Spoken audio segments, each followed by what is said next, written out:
כפרה עליך, כמה אני אוהב אותך, אני מת עליך, אני חולה עליך, אין לי, באמת. לא משנה כמה מילים וכמה תמונות, כמה ציורים, כמה משפטים אני אזרוק, זה לא יתאר את זה. אני אוהב אותך, אני מעריך אותך, אני מודה לבורא העולם על הזכות הזאת, באמת אתה זכות, אתה לא, זה לא קלישאה, אתה זכות אחי.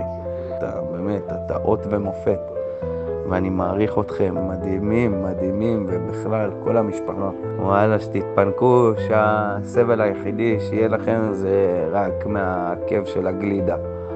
וואלה, אוהב אתכם, כפרה עליכם, את הנשמה גבוהה שלי. האהוב שלי בלב, אני אוהב אותך, אהבת נפש, אהבת גלגולים קודמים, לא יודע איך להגדיר את זה.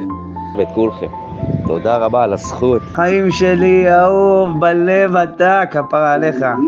חיים שלי, אתה חסר לי. השם ישמור אותך, יגיד לך אוהב אותך, לכולנו, כל עם ישראל, בעזרת השם, שיהיה רק נחת. שלי היקר, האהוב, היפה, כפרה עליך, אוהב אותך, לב ענק, שתבער את כל החמץ בקרבך, שהחיוך לא עמוש מפניך, שיהיה לך רק חירות, רק חירות, רק כמלך ולא כעבד בעזרת השם. ואמן וכל משאלות לבכם יתגשמו לטובה. חיים שלי אתה, אוהב אותך אח יקר. וואלה, התגעגעתי המון. אתה כבר חסר לי אח שלי, אתם הבית השני, אוהב אתכם. אוהב אותך, הדם שלי, חיים שלי, גם אתה אין אנושי. זה כיף, כי אתם חושבים עליי, אני אוהב אתכם.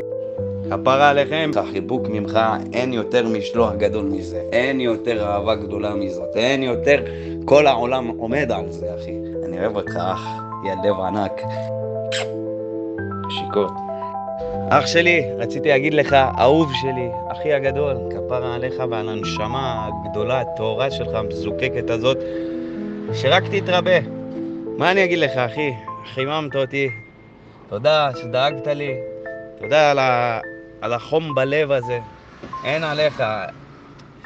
זה לחזור ככה הביתה ולדעת שמישהו חשב עליך זה... איזה דבר זה אחי, איזה הרגשה. תשמע, השם ישמור אותך, אני אוהב אותך כפרה עליך, אוהב אותך, שיהיה לך יום מבורך אחי. הלוואי, והייתי יכול להעניק לך איזה משהו, אתה יודע, לשמח אותך, אוהב אותך אח שלי. אני רק אומר שלום, בוקר טוב, לילה טוב. אתם הבית השני, אוהב אתכם, אוהב אותך. שיקות, דש בבית כפרה עליך.